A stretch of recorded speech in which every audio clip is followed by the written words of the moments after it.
This is a show, ha-cha-cha, with no particular niche, baby. It's always about hanging out. Maybe we'll laugh at some stuff, maybe we'll learn something new, but it's always about hanging out, me and you.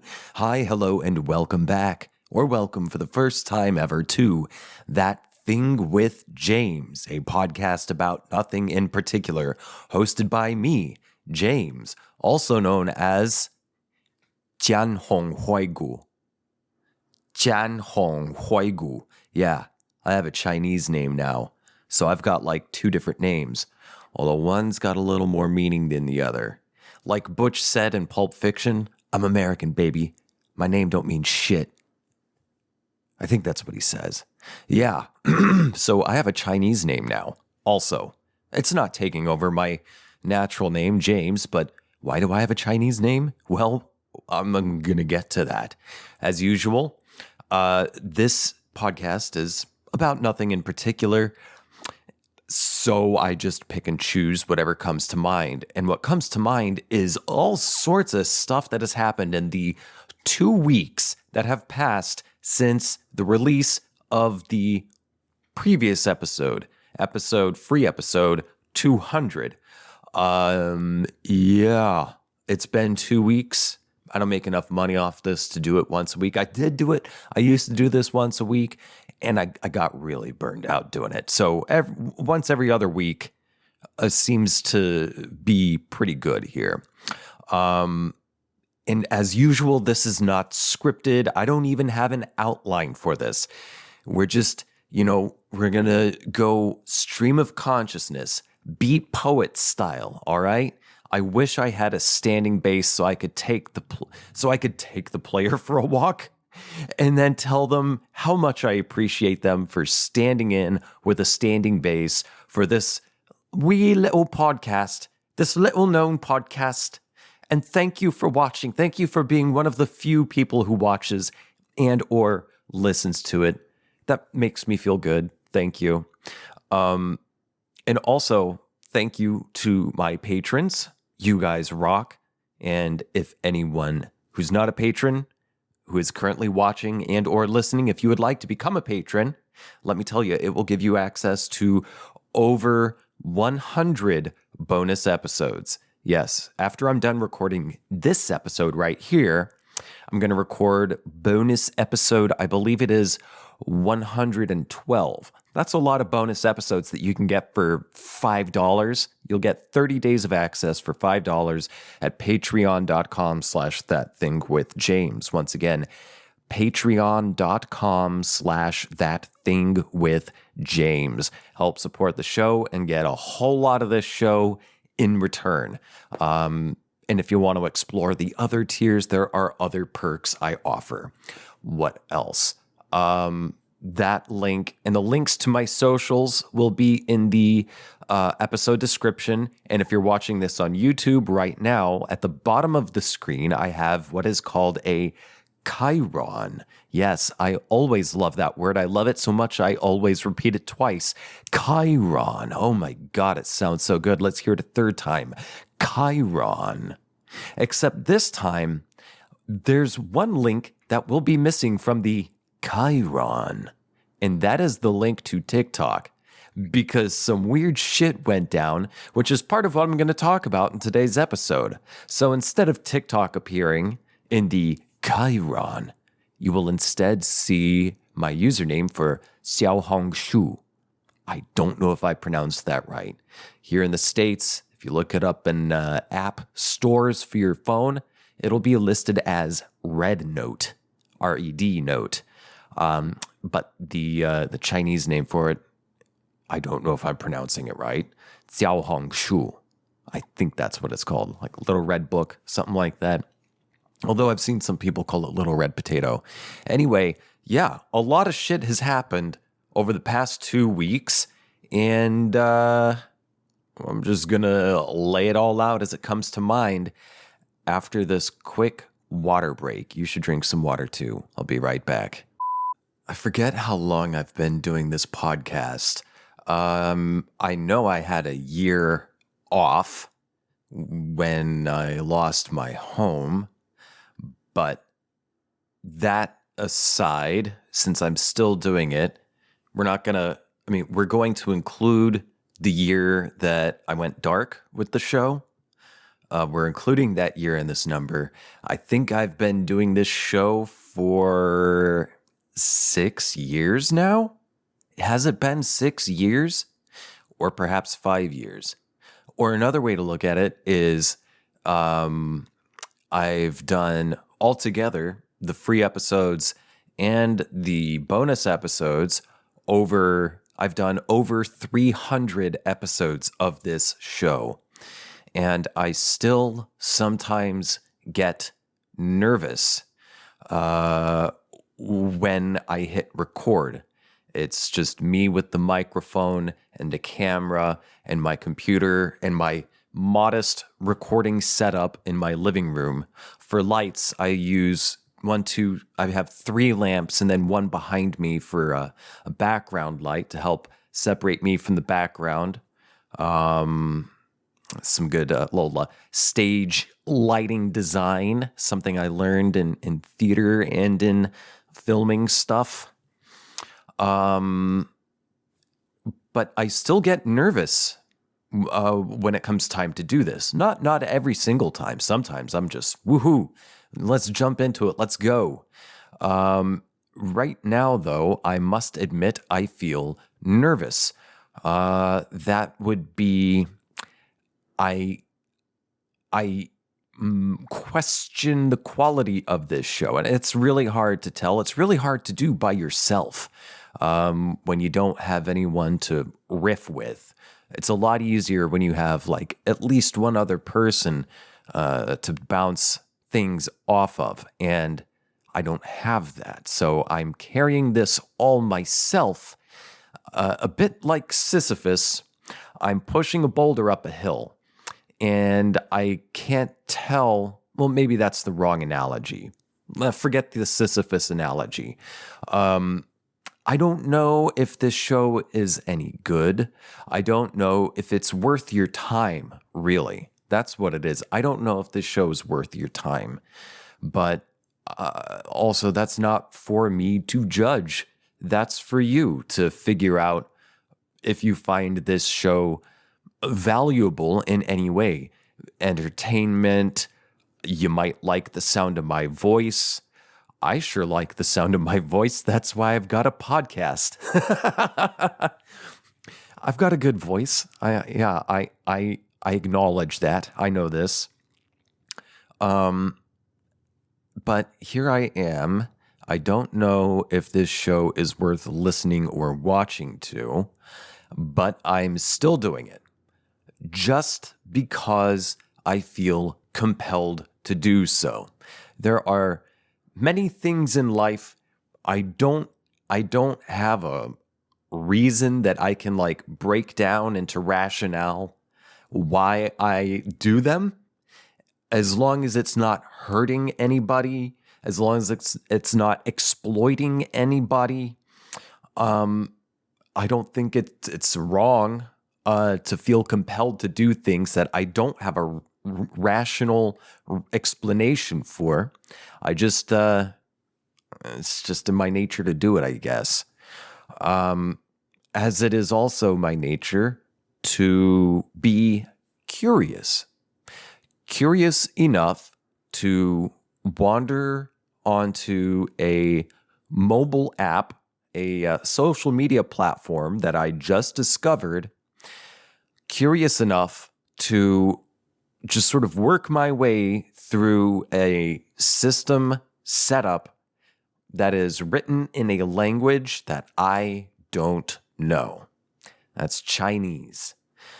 I have, over the past 2 weeks, become an active user of this app called Xiaohongshu, or RedNote, in, I guess, the English-speaking countries. It's how it's listed in the App Store for me when I downloaded it, and currently. Actually, now it says RedNote. When I first downloaded it, it was written in Chinese. I didn't know if it said RedNote or not. I had to do some cross-Google searching to look at the logo and see, okay, yeah, this is the same app. And then I download the app and log in. I'm like, I still don't know if this is the right thing. So I do some more cross-search, research and find out, okay, I am on the right app. This is what it looks like. And just out of my familiarity with social media applications, I was able to work my way through the menus that I could not read and find a way to turn maybe 1/3 of the system language into English. Once I did that, I was able to set up my profile and get active on it. Now, why did I get there? Well, because TikTok is banned in the United States. And you know what? Let me check something. Just a second. Let me check something before I say this, because I heard about this from someone who, I trust about, I think they're on point about half the time, at least. Let me check something real quick. See, I'm the kind of guy who wants to make sure that the information I lay out is accurate. Another way to say this is I'm the kind of guy who strives and often accomplishes his due diligence before he makes a claim, such as the one I'm about to make, which is TikTok is banned, BANNED, in the United States of America. The bill was proposed to ban TikTok and just ByteDance altogether in U.S. The bill was written. It was passed by Congress. It was ratified. Is ratified there's veto and then approve. Is ratify the same thing as approve? I'm not going to pause again to look this up. I'm pretty sure it's ratified, but either way, President Biden approved the ban of TikTok, and then it went through to the Supreme Court. TikTok or ByteDance contested this law, and of course, the supermajority weirdo neo-fascists in the Supreme Court upheld the law and said, suck it, ByteDance, you are banned. While this is happening, now president, makes me gag. Once again, now President Donald J. Trump, long ago said, we gotta ban TikTok. We need to ban TikTok. And he has said so much. I'm one of the people who back in 2014 even, probably the end of 2014, was screaming, telling people, do not go the standard route with Democrats. That's not to say, weird phrasing, that's not to say don't vote Democrat. That is to say, do not accept the established proposals, the status quo proposals. Do not accept the status quo person or persons that they were putting forth for the forthcoming 2016 presidential election.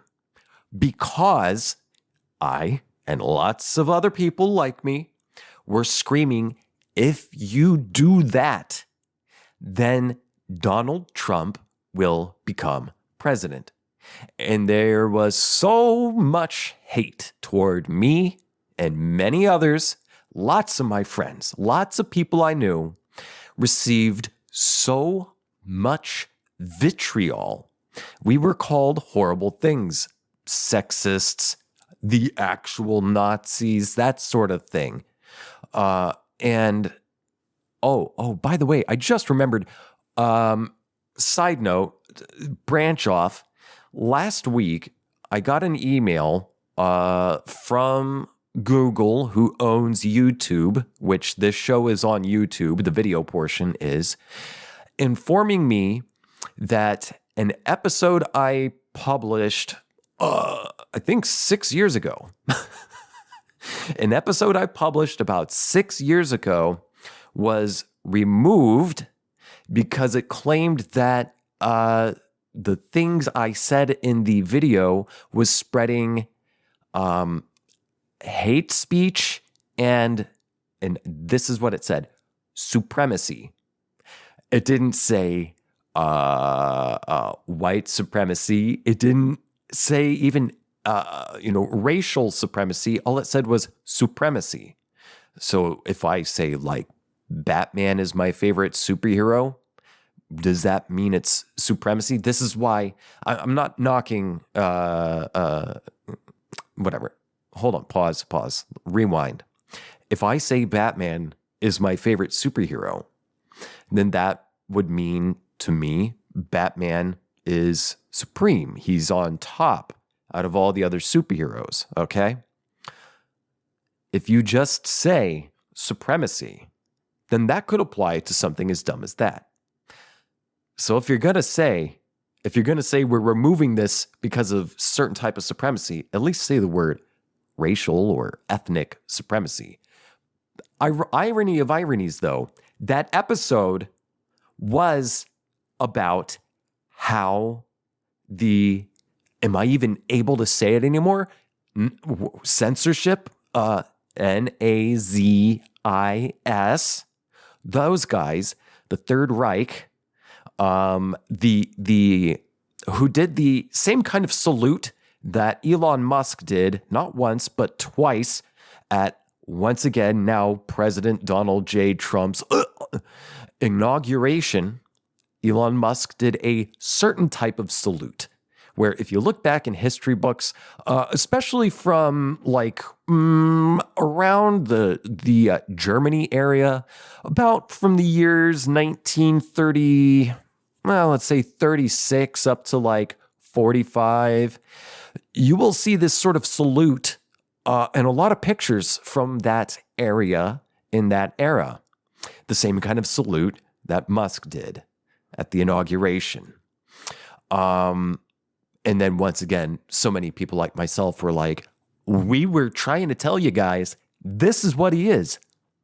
This is what he is. Where the hell was I going? Hold on. Let me drink some coffee and try to get back on track. Okay, I got it. Going back to the episode that got pulled off YouTube, it said that in the episode, I was saying things that spread hate speech, and I'm going to fix it for them. Racial supremacy. Irony of ironies, though, I was not. I was warning against that sort of thing because the episode was part of a series of episodes about why did if in case I'm being censored, Nazi party come to power. How did that happen? What were the material conditions that led to the sort of vitriol and hate and disgusting activity, the outlandish, the incomprehensible activity, the incomprehensible ideology of that party? How did that come to be? How did it rise to so much power? That's what those episodes were about, to serve as a warning, to fight against that sort of thing. And so, irony of ironies, my thing got pulled saying that I did one thing when in fact I was warning and saying that stuff that you're claiming I did is bad. And that's what I was saying in the episode. That stuff is bad. And beyond that, I don't know if I can get the episode restated, and I can't do an appeal on it either. All it said was your video might get put back on if you take our sensitivity training course, so that, it's a course to try to make someone less, bad. What the fuck can I even say on here anymore? It's a course to educate you on why white supremacists are bad. That is a bad thing. Funny thing, though, I already know that, and that's what I was saying in the episode. So, whatever. I'm not even going to bother contesting it. The episode is so old by now. But I remember where I was going with this. Way back some years ago from now, Donald Trump was saying he wants to ban TikTok. And if you remember, if you were old enough and if you paid attention enough and if you still have your memory, you might recall him saying all sorts of, among everything, terrible things about China. But then now, all of a sudden, once it comes up that it's a bipartisan bill that was passed by Congress and then signed in by then President Biden that the United States was going to ban TikTok on the auspices of all sorts of wackadoo bullshit, on the auspices that it was China spying on you. Why? What are they going to get out of this? Dog pictures? Turns out they freely got dog pictures, but that's a little bit later. While the Democrats and the Republicans were pushing this thing forward, then Trump came out and said, actually, I'm going to fight this. TikTok should not be banned. And a lot of people were happy because a lot of people, millions, hundreds of millions of people in the United States were very upset that TikTok was being banned. And so it was up in the air. Was TikTok going to go completely dark or was it going to phase out? A lot of people said what would happen is that it will be removed from app stores on, mobile app stores. And so you can't download it. So if it's on your phone now and you delete it, you can't download it again unless you do some like VPN magic. And if you do still have it on your phone, then you won't be able to update it so that over time it'll just sort of like start to glitch out as the software version gets older and other things are implemented. It just sort of fizzles out over time. That's how everyone was saying because some other apps had been banned before, other social media apps had been banned before, and that's what happened to them. Removed from the store, you still have it on your phone, you can still use it until it breaks, the program that is. So, in response, ByteDance said, you know what? If they're upholding the ban, then we're just going to go completely dark. And that was it. So there was a lot of people saying, well, which is it going to be? Is it going to phase out? Is it going to go completely dark? What's going to happen? So the day came that the ban was being put into place, whatever day it was, 19th, 18th, whatever. TikTok, a few hours before, the turn of midnight, before the ban was supposed to go into place, TikTok put out a notification. When you open the app, a little pop-up window appeared and said, hey, because the United States government is banning this stuff, we're going to be going dark. And that means your voices are not going to get to be heard. So stand by for more. We're hoping maybe something good will happen. And then it went dark. I waited. I was just curious. I tested it. It went dark. And then I couldn't use it. The next day, I get on there and I'm like, I wonder if it's still dark. I click on TikTok. It opens up. What the hell? It's working. It did not go dark. Oh, but before I can even see all that, another pop-up window shows. And it said something to the effect of, thanks to President Donald J. Trump, this app is going to keep working. We're not banned anymore, and Trump has saved us. Thank you, President Trump. And my, oh my, what whiplash. I was dumb. I didn't think that they were pulling that kind of a stunt. I thought they were playing some kind of stunt, with Congress or with the U.S. government in general. Were they going to fade out or were they going to go completely dark just to say, screw you? And then they could put up a thing saying, hey, we went dark because of your government, because a lot of people were pissed off and a lot of people make a living off of that app or used to. But then they came back and said, haha, we're not banned. Trump saved us. You can thank Trump because he's making sure you still have your good thing that some of you make money off of. Yeah. So the Democrats, once again, snatched failure out of the jaws of victory what a massive loss that was. They just handed Trump the largest free advertisement they possibly could. Because now in so many eyes is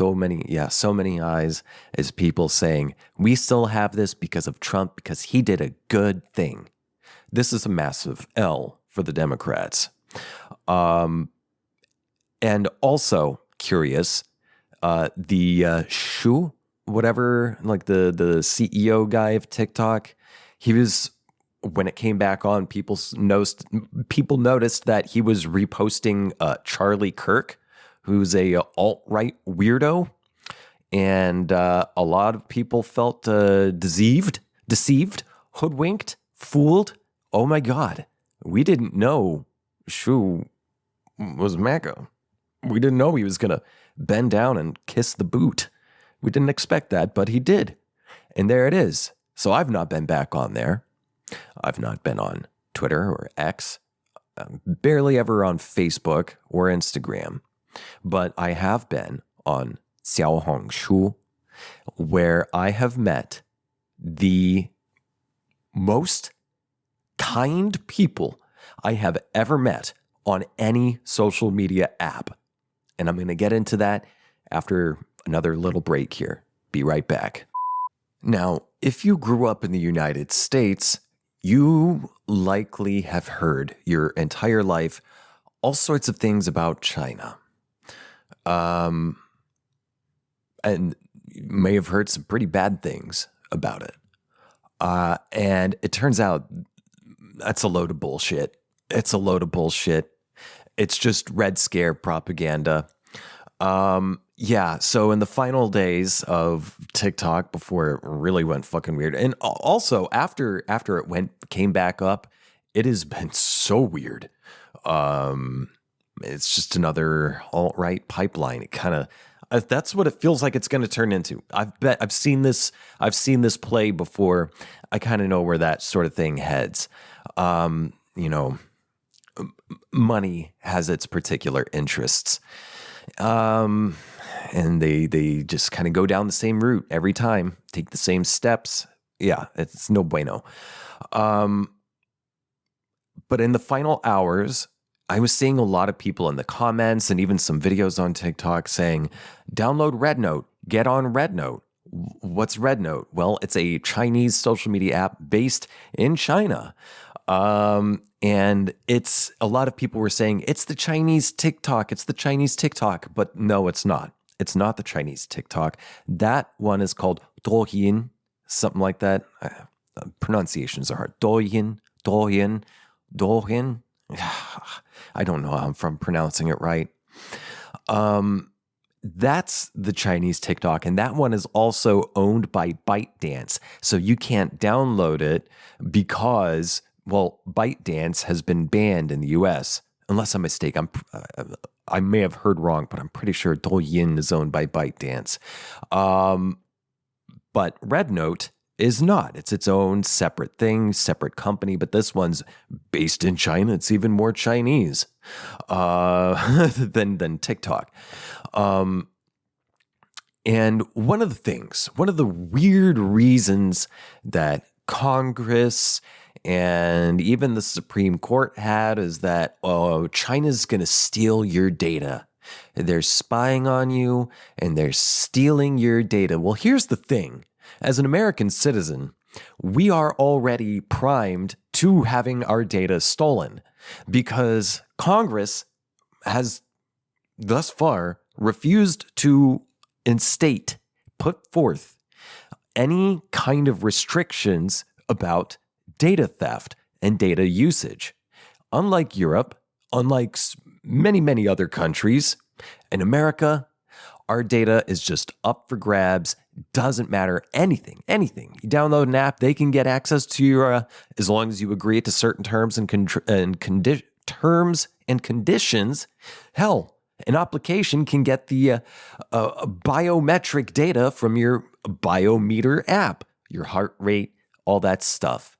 Hell, they can get access to your period tracking apps. Hell, they can get access to whatever the hell they want on your phone as long as you hit the agree on certain terms and conditions, and you can't sue about it either because that's in the contract and you signed on to the contract. And Congress heretofore has said that's okay with us because they get lobbyist money from that. Okay, Congress does not exist. Congress people, for the most part, don't exist to legislate. No, they exist to campaign. That's it. They campaign. Campaigning is their job. Campaigning requires money. They get a lot of money from big companies willing to give them a lot of money. That's how it works. And that's really, really the reason behind the ban and everything, is because they got money from certain other CEOs, entities, companies. But of course, they're not going to say that. They're not going to say, hey, I got paid off for doing this. No, they're going to say, well, China's stealing your data. Well, guess what? Our data is already being stolen by every app that we have in the US. Plus, not only that, our data is simply sold to the highest bidder. And we don't get any say in that. We don't have any control of that outside of just not signing up ever in the first place for any of these apps, not signing any of those contracts, in which case it's really hard to get in touch and keep up with news and current events and that sort of thing. This was such a boon for the United States government to ban TikTok because it also cuts out, truncates a means of communication, because through that application, people found a way to communicate in real time with each other. Regular people in real time could communicate with each other to tell you directly, first-hand account. You got to see the news happening yourself without any filter, without any particular spin. Now, that's not to say the people creating the videos did not have their own biases. We all do. I've taken communication. That was my minor, was communication studies. So I know about biases. I know how these things are often inadvertent. However, a lot of the stuff did not necessarily have an intentional pro-imperialist propaganda spin to it. And so that's another reason. That's another reason to get it banned, is because, if you want to control thought, then you must control the information presented to the apparatus which thinks. The thinking apparatus being you, a person with a brain and a gut and everything. You process information to the best of your ability. You take the information you have and do with it to the best of your ability. And a great way to control people is, to limit the information you get. Okay? And if you limit that information, you can control what the information is and how it is presented, which also affects the perception of thinking apparatuses such as yourselves. You can say that, hey, Ma, I'm a thinking apparatus. And so a lot of people said, well, duh, we're already having our data stolen. So what the fuck? What's China going to do with pictures of my dogs?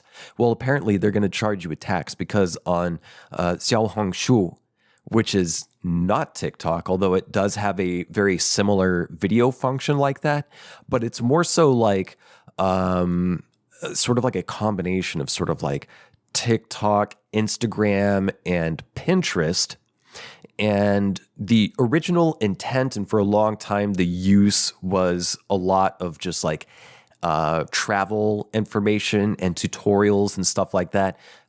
People off mainland China to keep in contact with their friends and family in mainland China, and information for people trying to figure out the visa process when they're traveling, where to stay, stuff like that, scams to avoid. A lot of that is providing that sort of valuable information is what Xiaohongshu was for.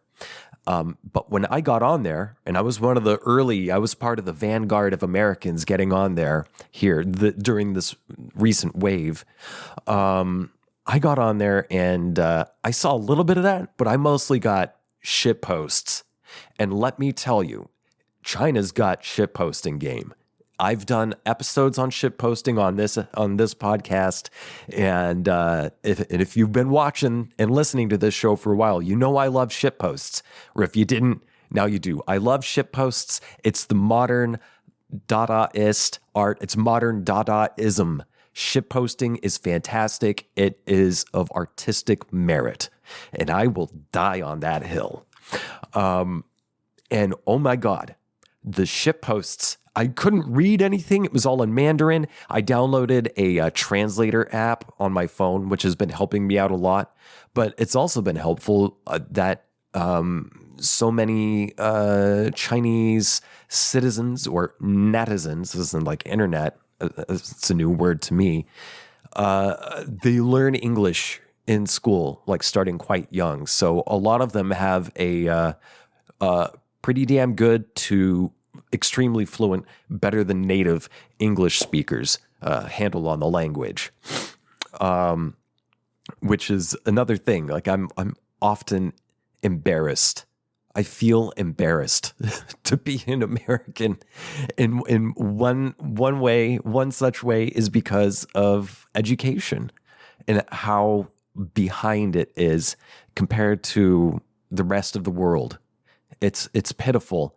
And I just feel embarrassed, ashamed to not be as educated, especially in languages. I wish I knew more languages. But they know languages. A lot of them know English.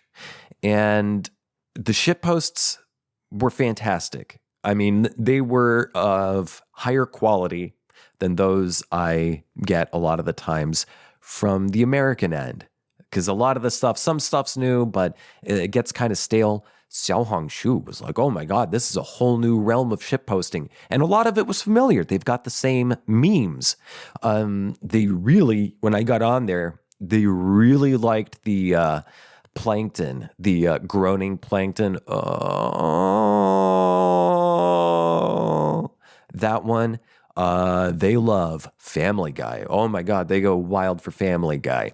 I've learned that there's different characters, Family Guy characters, that have nicknames in China.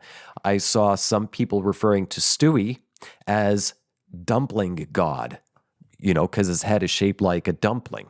Dumpling God. Quagmire is called either Q or Giggity.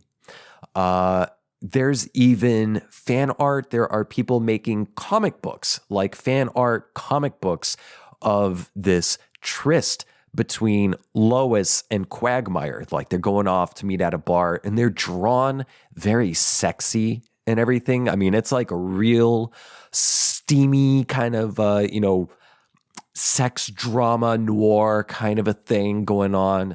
They're like, I love... Lois is like, I love these times when I'm able to get away and spend time with you, Quagmire. And they're like longing for each other. That's a whole string of stuff. And then also I've seen people refer to Peter as the domestic pig.